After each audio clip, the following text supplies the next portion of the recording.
the history of military conflict in Afghanistan. Hurry up. Long years of floundering and ultimate failure. We're not going to repeat that mistake. 2002, Donald Rumsfeld dictates out a memo saying, how are we going to get out of Afghanistan? And he ends it with one word, help! Exclamation point. Completely at odds with what the public had been told. Privately, people were saying this war was a total disaster. This is Factual America. I'm your host, Matthew Sherwood. Each week I watch a hit documentary and then talk with the filmmakers and their subjects.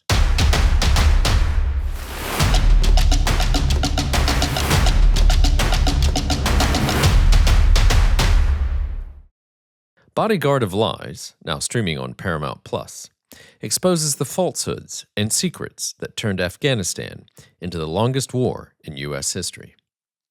Award-winning and Oscar-nominated director Dan Krauss joins us to discuss confidential documents, never-before-seen footage, and private audio recordings by those at the highest levels of government who knew that what they were telling the American public did not match the reality on the ground. Stay tuned.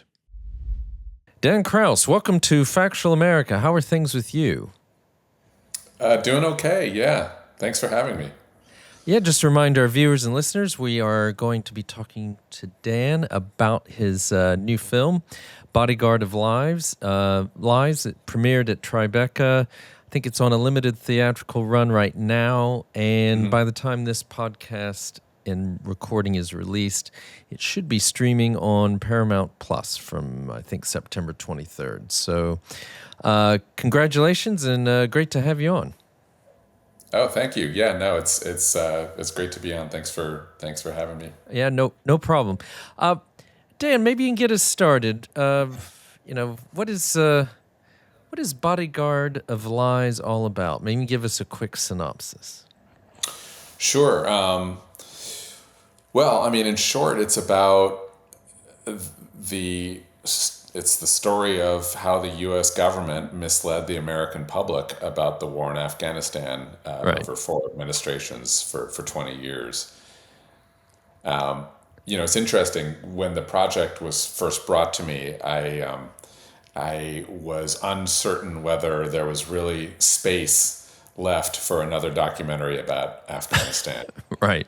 So much incredible work had been done about the war over the 20 years that it lasted, and so I kind of met the project with a small bit of healthy, I would like to think healthy skepticism about whether or not there was something left to say about the war. But then I read Craig Whitlock's book and his reporting for the Washington Post, and that really cemented in my mind. I knew right away that there was indeed something left to say that was important and urgent and hadn't been said before. Yeah, I mean since we're on the subject, then I mean, as you point out in the film, and some of us will know, it's America's longest running war. Shorter wars have had multi-episodic documentaries about them, and you are sort of telling the whole story of the war. Was that must have been tempting to maybe lengthen this thing or stretch it out a bit? Not stretch it out, but tell it in more episodes. Yeah, I mean, I would push back a little on the idea that we're telling the whole story of the war. We certainly we cover the span of the war, but we certainly don't cover the breadth and the depth of the war. I mean, the war is a yawning chasm of calamity and with bouts of good intentions and heroism kind of sprinkled in the middle. But it's impossible really to cover the entire breadth of the war, certainly in a feature film length. I guess I always sort of err on the pithier side. If I can, I like to have a tight focus and a tight message. And I think because there had been done so much work already about the war in Afghanistan, I felt like let's keep our focus. I was, really intentional about keeping the focus on this idea of the American public being misled, the lies. So every scene in the film really touched in some way this idea of the words being spoken to the American public being different than the reality that the people who were speaking them knew to be true. And that was one reason that the film could kind of fit into this 90-minute running time, is because we were very unrelenting and disciplined about that focus. Well, and I think, yes, and let's get to that, because you're right. I mean, it is, you're not trying to tell the whole story. You are focusing on something that I think is very, very important. And as you've already noted, this was in collaboration with the Washington Post, is that right? And there, Craig Whitlock and his investigation. So what I found amazing, one of the things I found amazing was there was this lessons learned program. That's one of the pillars that the film's built on, isn't it? Exactly, yeah. So Craig Whitlock at the Washington Post, he's an investigative reporter, had received a tip about this project being done by the Inspector General for Afghanistan Reconstruction, and the Special Inspector General for Afghanistan Reconstruction, SIGAR. Don't worry, we're not going to hold you to all these different titles and things. I think I got it right. Yeah. And so he received a tip about this program that was being done, and was led to. The tip that he received was specifically about the testimony of some high-ranking military officials who had said things that were quite shocking to this tipster, that hinted that the military leadership and the political leadership were far more open behind closed doors about what they knew to be true, that the war was unwinnable, even as they were pumping the American Congress and the American public for greater and greater support. So that was the first kind of tip of the iceberg that Craig received, and so he tried to dig a little deeper into this lessons learned project and hit a wall almost immediately. And then ensued I think a 2+ year legal battle. The Washington Post actually sued the U.S. government to get their hands on these documents and recordings that were part of this lessons learned project, and were successful in doing that. And that led to this huge tranche of documents and reporting that led to Craig Whitlock's series, and then ultimately to his book. And so there's audio tapes, which I found remarkable as well. And I think something like 2,000 pages of interviews. Have these audio tapes been made public before? I mean, I know he's dealt with it in the book and in the articles, but is this the first time people are going to hear these voices saying these things? In some cases, yes. I mean, the Washington Post released quite a bit of this, maybe actually the entirety of that audio recording.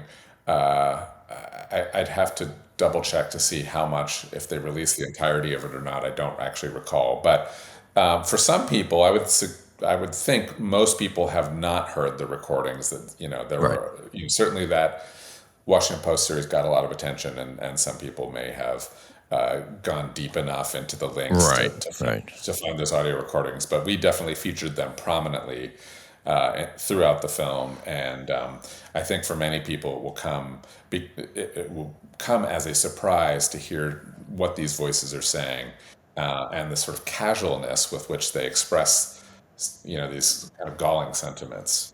Yeah. So these are, this is pretty incredible stuff. When did the program start? And then you've already alluded to what they show, but is it almost from it's almost from the very start of the war that people are questioning how it's going, isn't it? Well, the recordings were made later, but the recordings certainly suggest, and the testimony, the interview testimony, the transcripts of these military officials who were part of who agreed to be part of the lessons learned program, they were made later. But what they're speaking about, they're speaking directly to their experience, and some of which occurred very early in the war.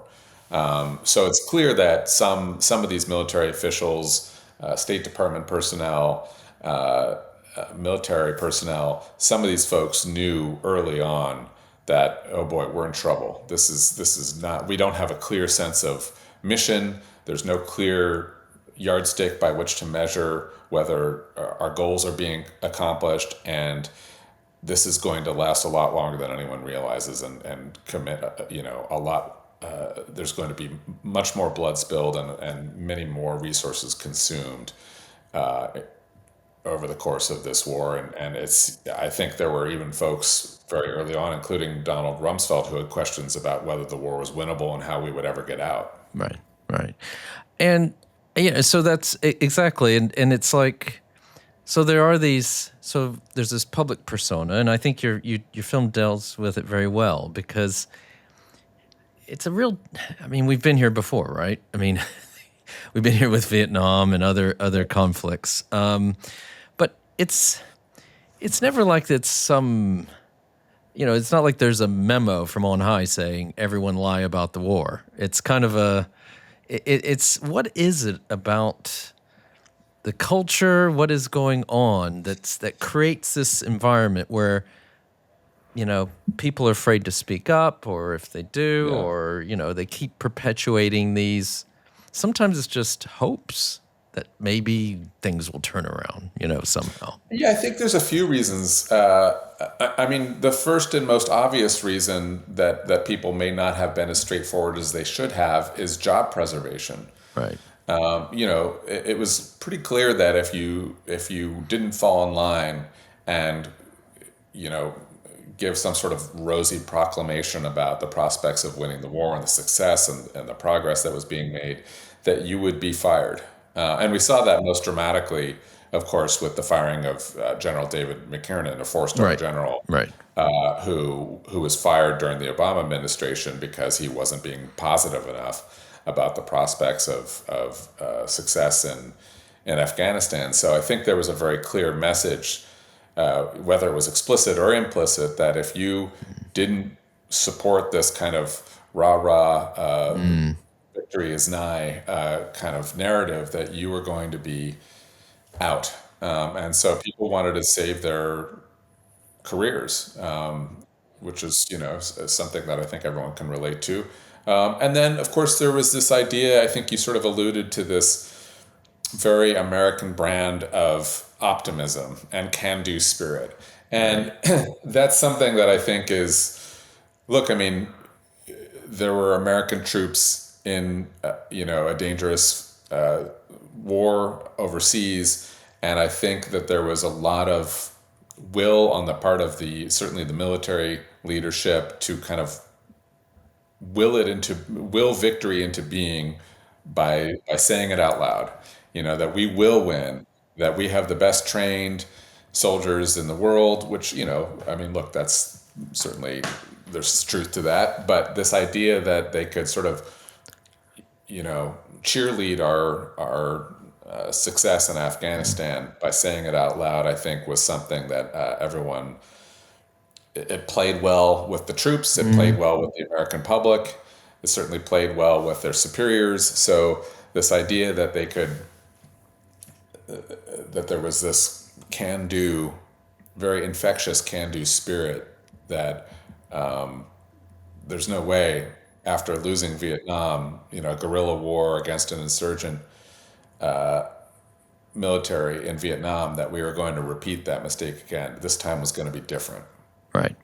I'm always wary of using sport analogies, but you did use a sport terminology in the sense of a cheerleading. It does strike me, and they kind of cross-fertilize each other, but it's almost this sort of, everyone's got to be on board. We can't admit that we're not going to win this game, or, have to have it this. felt almost like anti-patriotic to question whether the war was going to end in a victory, an American victory. It was anti-patriotic to suggest that the troops, that lives were being lost unnecessarily and taxpayer money was being expended unnecessarily. So, no one wanted to raise their hand and say, hey guys, I should say very few people wanted to raise their hands and say, we should really look deeper into whether or not this is going to have a successful outcome. And I have some questions about the progress that everyone is so, passionately touting. That's a very hard thing to do in that environment when U.S. troops are when their lives are Right. in balance. Okay. And as you kind of alluded to as well, I mean, it carries on despite changes in administration. Each administration had a chance to do a reset, right? But they don't. Yeah, I mean the thing about that is, nobody. I mean, certainly with Obama, I think Obama's an interesting case because he comes in as a president with very little kind of military background or experience, or this Right. kind of perception of a commander in chief who is not really aligned with the kind of military culture. And I can imagine some impulse on the part of the Obama administration to show that they could be strong military leaders, that Obama could be a strong commander in chief. And that may have created some bias in the decision making, arguably. Right. I mean, we'll never know for sure, but I think with the benefit of hindsight, it does appear that there was some impulse on the part of the Obama administration leadership to really be decisive and strong in Afghanistan. And of course, we saw that was the moment in the war when there was the surge, famously, that was I think an attempt to really make progress, clear, definable, specific progress in Afghanistan that we all know now ended up being one of the biggest mistakes of the war. But it carried over from administration to administration because no one wants to be without a chair when that music stops. Any president who, as we saw with Biden, any president who is left kind of holding the bag is going to be seen as the president who lost the war. And nobody wanted to be the president or the administration that lost the war. So there was this incredible political inertia that just carried over from one administration to the next. And I would say the other big thing that we discovered when we were researching this project and speaking to the participants in the film, we realized over and over again that money was a huge piece of what fueled this war. Money was, the gasoline for the war's engine, to use a kind of a clunky metaphor. But there were companies that were heavily invested in Afghanistan. Everyone was making money. Money was falling from the sky from the perspective of both the American corporation. Well, actually, companies from all over the world were becoming, were enriching themselves during this period, and even the Taliban was benefiting financially from this war. So everybody had a financial stake. Everyone's hands were out. The Afghan people, I mean, we had, many instances of people who lived in squalor becoming multi-millionaires. I'm talking about the Afghans because they somehow were given these really, lucrative U.S. contracts to transport fuel or supplies, and so everyone was getting rich during this war. As Matt Ho says in the film, the reconstruction in Afghanistan may not have been successful, but it was very successful in Northern Virginia, In Maryland and Washington, D.C., yeah. Yeah. So that, I think the financial stakes in the war also prevented it from coming to a quick end. I mean, that Matt Ho comment really resonated with me because I studied and worked in Washington, D.C. in the 90s and then left in 99, I guess. And then I went back one time in 2006, 7, something like that, and the place was just booming.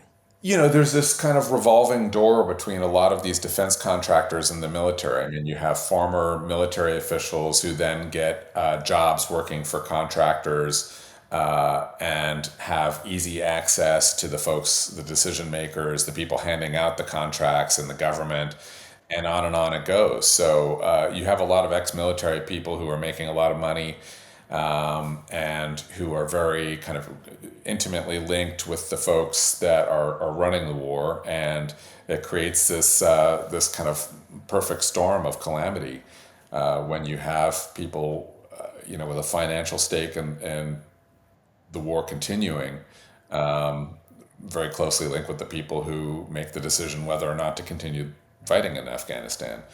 And so we saw some the airstrike in Azizabad was perhaps one of the most notable examples of how all of those competing forces can collide and result in a really tragic event where you have contractors and U.S. forces and all the local politics all meeting in a very explosive way.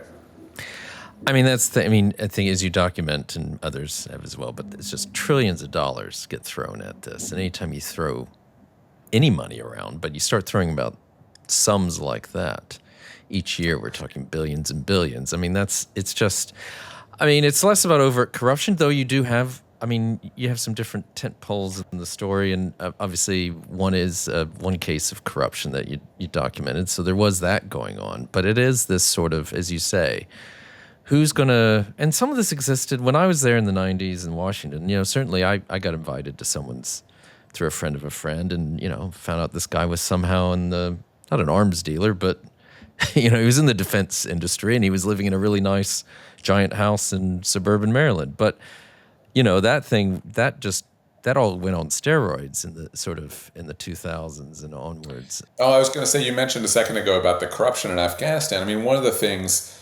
that we learned along the way, certainly corruption on the part of the Afghans was a huge problem. The Karzai government, huge corruption. There was corruption in the local populace. The Taliban was extorting people, and there were fraudulent elections and payoffs all over the place. It was a huge, huge problem, granted.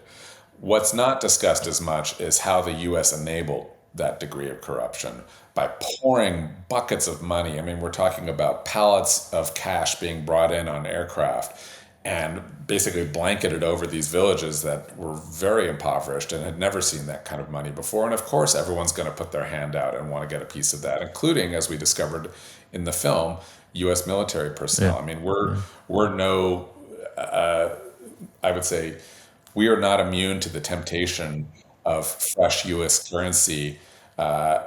We're just as tempted as, I would say, the Afghans were to get a piece of that. And so we felt it was important to at least show that it wasn't only the Afghans who were part of this kind of cycle of corruption. And in fact, it was the U.S. There's only so much water you can pour on a sponge before, you have a giant circle everywhere. There's only so much that the sponge can soak up. And we saturated Afghanistan with cash many, many times over. There just wasn't enough,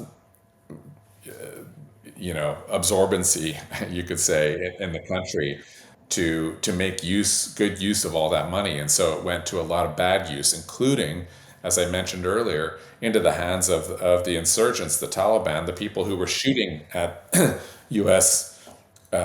Military personnel. Some of that munitions was bought with U.S. currency. So, stop and think about that for a moment. Yeah, I know. I think it was you have one bit in the film where I think it was some of the special forces guys, they say just even within those first 3 weeks of going into Afghanistan, they ran out they had brought $3 million with them, and they ran out, or something. Yeah, wasn't enough.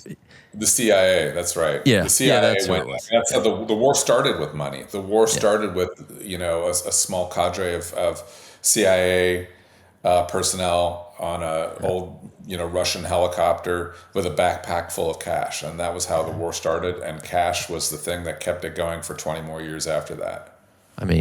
Central bankers talk about having a helicopter full of cash to throw into economies. We literally did it with Afghanistan. So we're talking about all the things that were going wrong.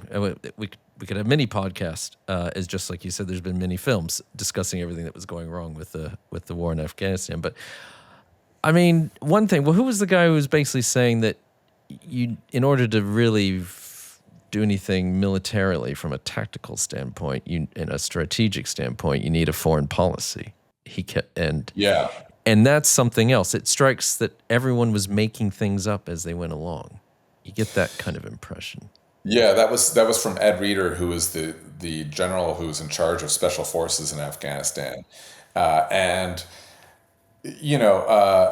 there was this feeling that there was not going to be a military, on the part of certainly General Reeder and General McKiernan, some pretty high-level folks in the military, that there wasn't going to be a military solution to Afghanistan, that the solution, whatever settlement would be reached in Afghanistan to end the war, would have to ultimately be a political settlement. The really tragic irony is we had an opportunity for such a settlement 6 months into the war. 6 months into the war, we had essentially beat back the Taliban. We had destroyed most of Al-Qaeda that was in the country. We hadn't yet captured Osama bin Laden, which I think was one reason why we stayed.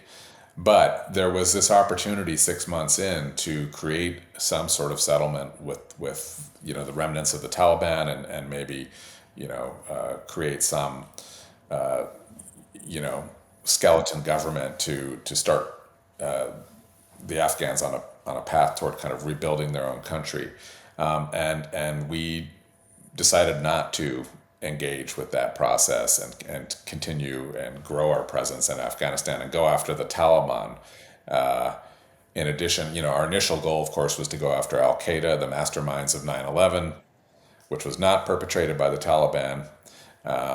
And at a certain point, our mission sort of shifted to creating a new country out of the ashes of Afghanistan. We went in there and bombed the hell out of the place and destroyed a lot of infrastructure and destroyed a lot of, we also destroyed a lot of folks who were responsible for, human rights abuses and things like that. So it wasn't all bad news in Afghanistan. Certainly in the beginning of the war, as we show in the film, there was a sense of tremendous relief on the part of a lot of Afghans that they had been released from the yoke of the Taliban. And certainly women and children were and girls were the greatest beneficiary of the Taliban being pushed back in those early years. And of course, now that's all been undone.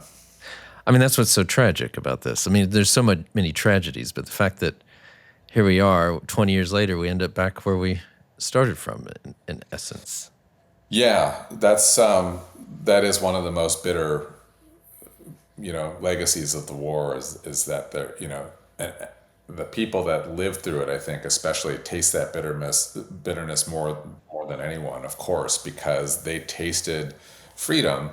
And they, women and girls had the opportunity to better their lives, to become educated, to not have to be, restricted to these garments covering their bodies.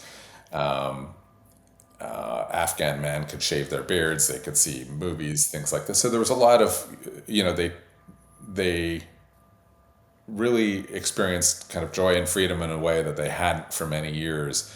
And to have that then taken away again at the end and be brought back into that kind of dark period, I can't even imagine how difficult that must be to be pulled back into that after years of what they would probably think of as opportunity and progress. So, I think it is important to acknowledge that there was a period that we gave the Afghan people, at least in the cities, the Afghan people really responded positively to the American presence.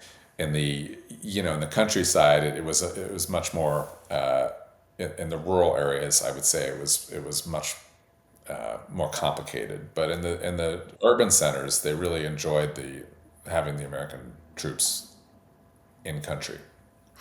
I mean, one thing your film also does is obviously gives the Afghani people a voice, as we're discussing. But did you? I mean, there's some scenes there that are filmed. Did you actually go to Afghanistan after the pullout? No, we didn't. It's interesting. There's some practical. I mean, first of all, I didn't. That's why I was wondering whether how you would have managed that.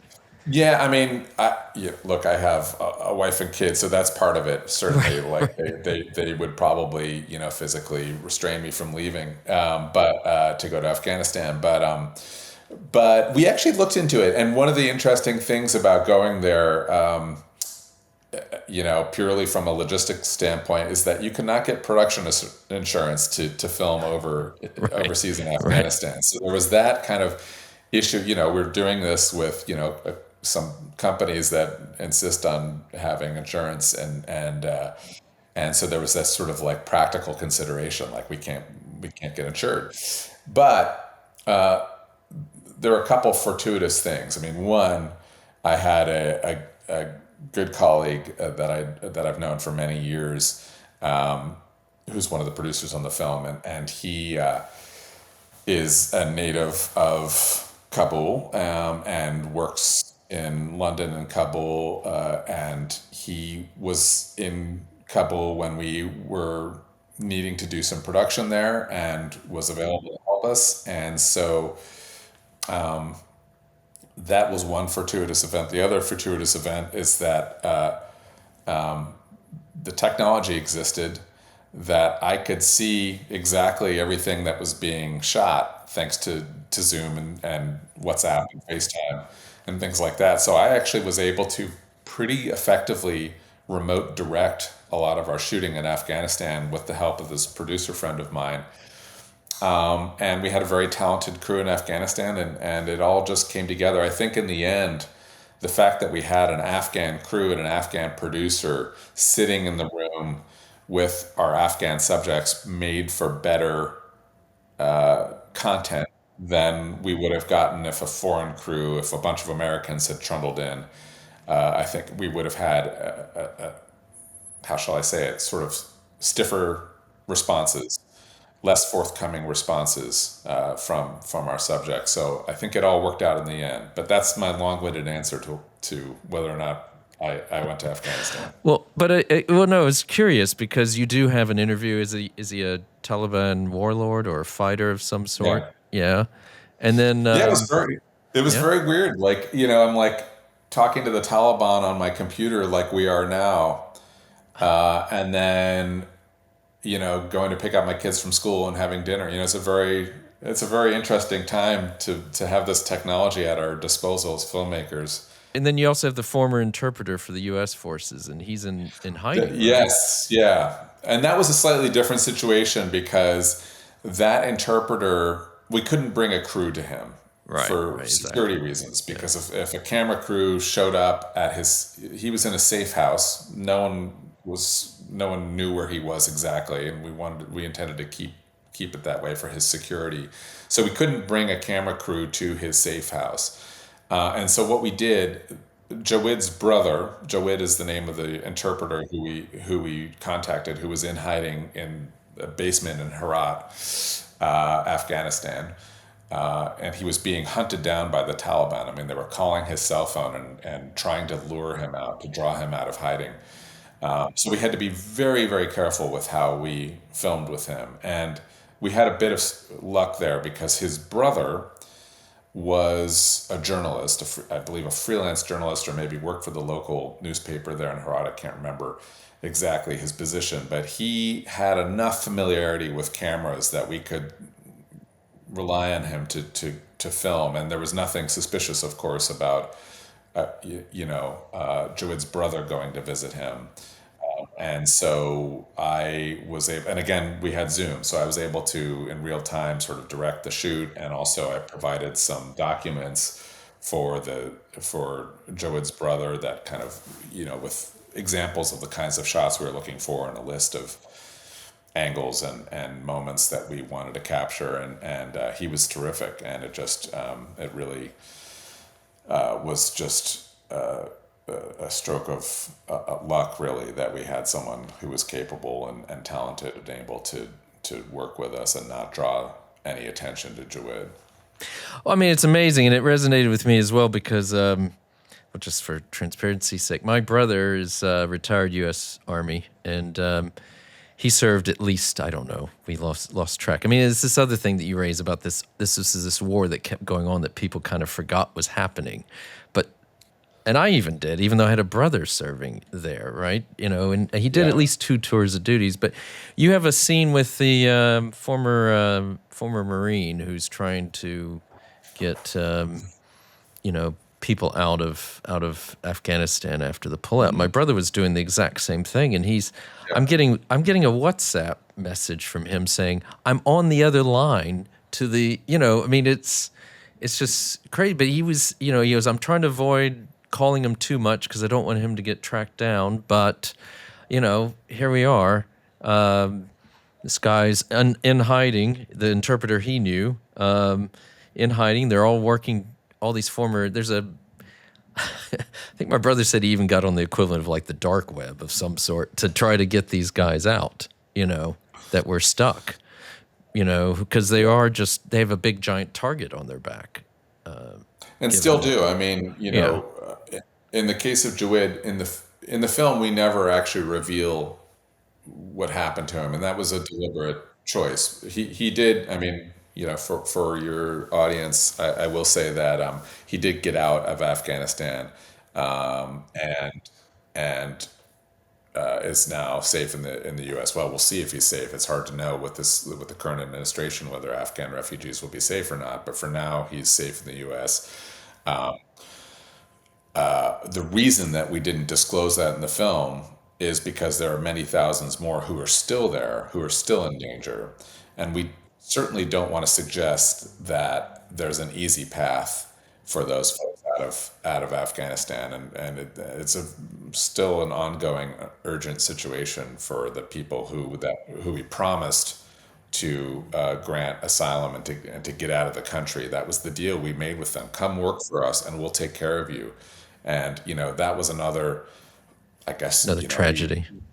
Tragedy, but also we put it under the header of that was the kind of final lie of the war. If we're doing a film about lies, our film was done after the war was over. Craig's reporting actually came out just before the war ended, so he didn't have an opportunity to get into that piece of the story. But we decided the one addendum that we wanted to bring to our independent work on the film, and to add to Craig's incredible work, was to tell the story of the Afghans that were left behind, and I think Jawid embodies that in a really emotional way. Yeah, no, and similar situation. I think there was a message just about a week ago that my brother's interpreter finally got out somehow. Well, that's great. But it's it's been a 4-year saga trying to get that to happen. Yeah, there's a lot of we came into contact with a number of former military folks who are really committed to doing everything they can to get their former allies, in some cases friends, some cases people they never met, but they're trying to do what the U.S. government failed to do, which is to get everyone out that we promised we would take care of. It's I have such respect for them for doing that, for not giving up on that mission. I guess one other group or people we haven't talked too much about is actually the guys that were the boots on the ground.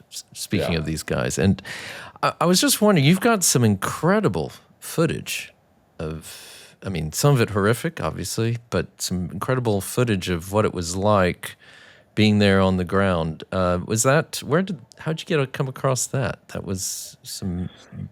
Well, I was really honored to be able to borrow from my heroes. There were a couple of filmmakers who had done, I think, some of the most defining work of the war, including the late Tim Hetherington and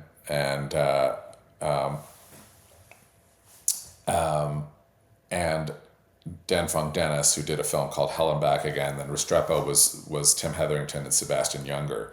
And so I went to, Tim is, as I said, sadly no longer with us, but we contacted Sebastian, we contacted Dan Fung and said, told them what we were doing, showed them a rough cut of the film and asked whether they would allow us to use some of their material in the film. And they were so generous. and kindly allowed us to take. I mean, I remember that Dan Fung actually, uploaded his entire, or sent us a hard drive of his entire experience in Afghanistan. I mean, it was hours and hours of raw footage that was shot.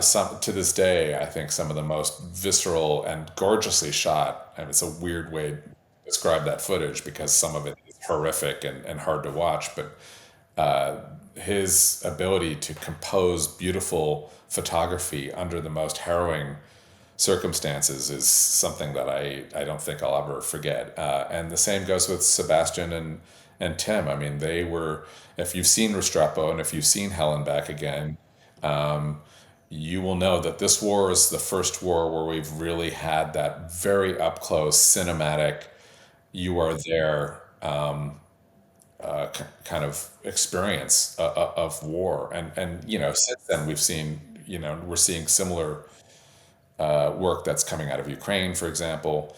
But that was the first time that I can recall seeing that very kind of visceral first-person combat footage. And I remember being at Sundance and seeing Restrepo, and I think it's probably still the most harrowing, visceral experience I've ever had in a movie theater. So, the short answer to your question is I borrowed from the people who had It's okay. the best I've ever seen.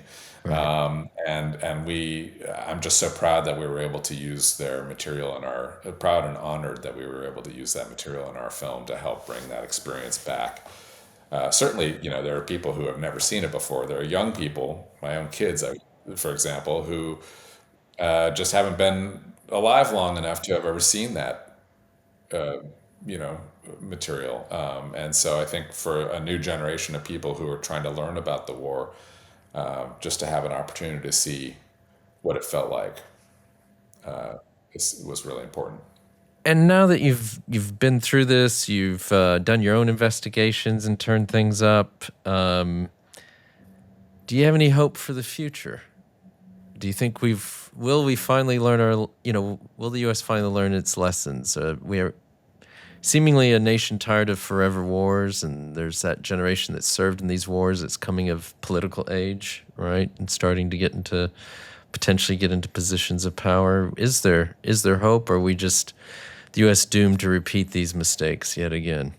I want to be hopeful. I'm an optimist, and I want to believe that, Craig's reporting and maybe in some small way this film can help bring attention to the mistakes that were made. But also, I think our film really is about the lies that were told, and perhaps sends a message to folks that they shouldn't accept what they're being told, that we need to push harder for transparency and accountability.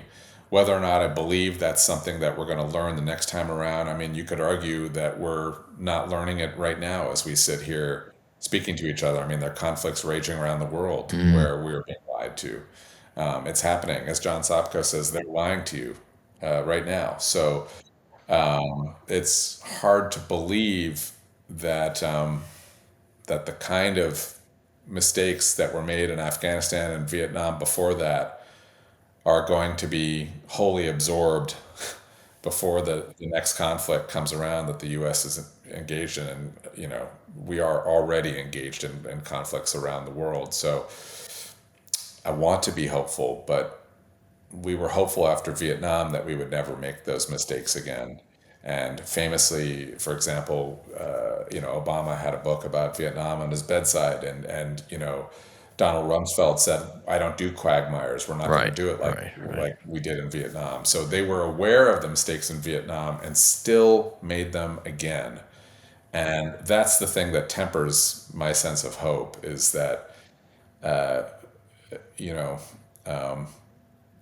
even when you're paying attention to the mistakes because they've been made before, I mean, the parallels between Vietnam and Afghanistan are eerie, they're haunting. And I'm haunted by the fact that we heard over and over again from our leadership that we weren't going to make the mistakes that we made in Vietnam, and then we made exactly the same mistakes. And so that makes it really challenging to feel hopeful. Yeah, I should let you have the last word on that. It just reminds me that what strikes me too is that, I mean, likewise, because I've probably watched more on Vietnam than I have on Afghanistan, but I think, things I heard Robert McNamara say and others criticize him for and everything, well, they all happen in this situation as well in your film. We get a fixation on, key performance indicators or whatever you want to call them, and it was body count in Vietnam, and here I think it was about how much money you could spend or how many schools you could build or how many town halls you could build, but that wasn't an accurate measure of it was of what was actually happening on the ground. So it is. We haven't gone into all the details of the lines because I think people should watch your film. You do it very well, better than I could do by asking you the questions. But it is remarkable, and it just struck me, not to get to some geeky military sort of angle in this, but it's these wars. It's like McKiernan says, this is ultimately going to have a political solution to this, and so these aren't your, for lack of a better way of putting it, traditional wars, right? There isn't a military solution. So how do you fight wars where you're not either defending yourself or trying to take over? And I just don't think we know how to, the U.S. military doesn't know how to do it. And or maybe they shouldn't. Or maybe they shouldn't need to know how to do it. That's not what they're meant to do. I separate the U.S. military and the leadership because, the U.S. military is very capable of doing whatever they're ordered to do. In the case of Afghanistan, they were ordered to rebuild a country, which is not what they were trained to do, and not where their skill set is, not where their tools are built to do. So, on some level, there are certainly many instances of U.S. personnel behaving poorly and committing crimes. I did a film about such a group earlier in my career. So, there are instances where the U.S. military is not acting honorably, but on the whole, there were a lot of hardworking men and women who were just doing what they were being told to do. I really look at the leadership, the political leadership, more than the military leadership, honestly, and I think, when we get into these conflicts, the next time around, we need to think about the hubris that we are bringing to these conflicts. It's really a hubris that extended this war far longer than it needed to be extended. This idea that we could will victory into being by saying it out loud to the American public and to the world, and also that there was some desire on the part of the people of Afghanistan to live like we do, to have, a commercial banking system and a judicial system, and all the sort of niceties of the Western world. Arguably, maybe some people don't find them as nice as others, but to kind of transform Afghanistan and remake it in our own image, that degree of hubris, I think, really has led to unnecessary suffering on the part of a great many people, and I think we need to shed that hubris. Yeah, I think that's an excellent point, and I think that's the best way to look at it, the way you flip that around, because that has been, we hear about it in Vietnam, and McNamara, Johnson, or even Nixon would say, well, I'm not getting the right information from my generals or the soldiers, and same thing here. But the reality is actually the other way around, isn't it? This civilian leadership that's got whatever, or is not willing to make the hard decisions that it needs to make. And like you said, yes, the U.S. military just follows orders and does it to their best of ability, even if it's something they weren't meant to do. So, well, as McKiernan, he says in the film, we failed in Afghanistan. We screwed up there, but it wasn't because of the men and women that served on the front lines. That we didn't lose the war because we lied. The war got drawn out for 20 years because we lied. There were many other reasons that the war was not winnable and that we lost the war. But the lies were the thing that extended the war far longer than it needed to go. Well, Dan, I think it's I lied to you earlier. We've recorded more than 30 to 45 minutes, but it's been great to have you on. I mean, before we part ways and say goodbye, what's next for you after this? I don't know. I've got 3 or 4 projects that are all kind of in various stages of development, and I'm not sure which one is going to go first. I sort of straddle the fiction and the nonfiction world these days, so I've got a couple of projects that are moving in each world right now, and I'm excited to find out which one gets to be next. Well, I don't know. We'll be excited too, and if it's a doc, or maybe we'll branch out too. Even if it isn't a doc, we'll love to have you on again. So big thanks to Dan Krauss, the award-winning director of Bodyguard of Lies, streaming on Paramount Plus from September 23rd. Do check it out.